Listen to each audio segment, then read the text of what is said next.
The U.S. has bombed 3 Iranian nuclear sites, bringing the country directly into the Israel-Iran conflict, as President Donald Trump warns Tehran to make peace or face far greater attacks.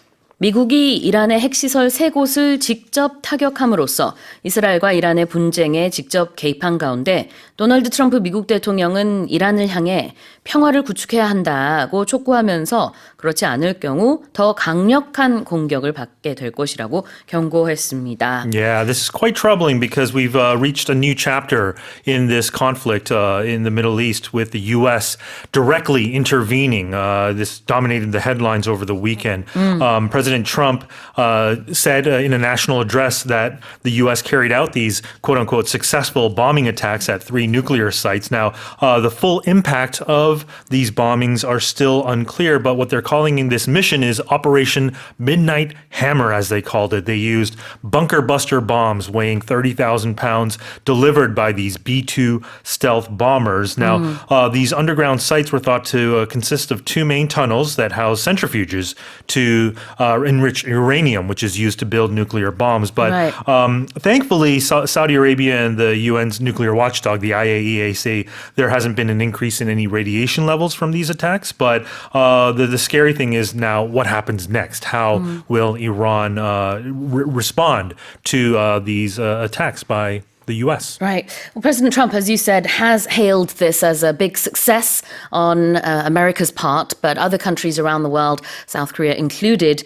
they're going to be holding emergency meetings to look into how it affects us here in Korea and other places around the world as well. I believe the IAEA will also be holding an emergency meeting to discuss the impact. Without a doubt. I believe South Korea's presidential office did hold an emergency meeting over the weekend. I see. To discuss the impact or the consequences to South Korea. I know residents in the area are being evacuated by many countries as well. Right. Well, this is definitely not the end of the conflict in Iran and Israel. Let's have a look at this expression here. To bring something into a conflict. Yeah, so the headline suggests that the U.S. has been brought in, you could say in the passive voice, but the U.S. is now in or directly involved. So when you bring something into something, you become involved or into a situation or a discussion even you can be. Bring, 가져오다도 될 수 있고요. 끌어들이다, 데리고 오다 다 됩니다. 이게 뭔가 이렇게 들어오는 느낌인 거죠. So we could say, hey, could you bring some snacks into the studio? We're not allowed any snacks in the studio, but or you could say, oh, bring your own drink. We're going to have a party, and it's BYOB or BYO whatever. So bring your own drink. In this case, the US has brought itself into the conflict.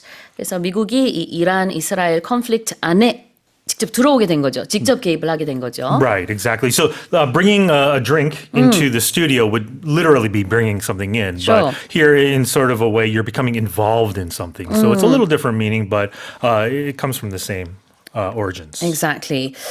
And then the next one is to face something. Yeah, as a verb, to face something would be to come up against a situation. You're confronting it or dealing with something that's usually difficult or unpleasant. 그래요. face라는 동사는 직면하다라는 뜻이 있죠.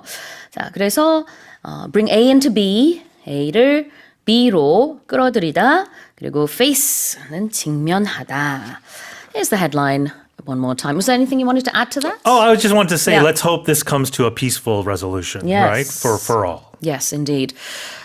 다시 한번 읽어보겠습니다. The US has bombed 3 Iranian nuclear sites, bringing the country directly into the Israel-Iran conflict, as President Donald Trump warns Tehran to make peace or face far greater attacks.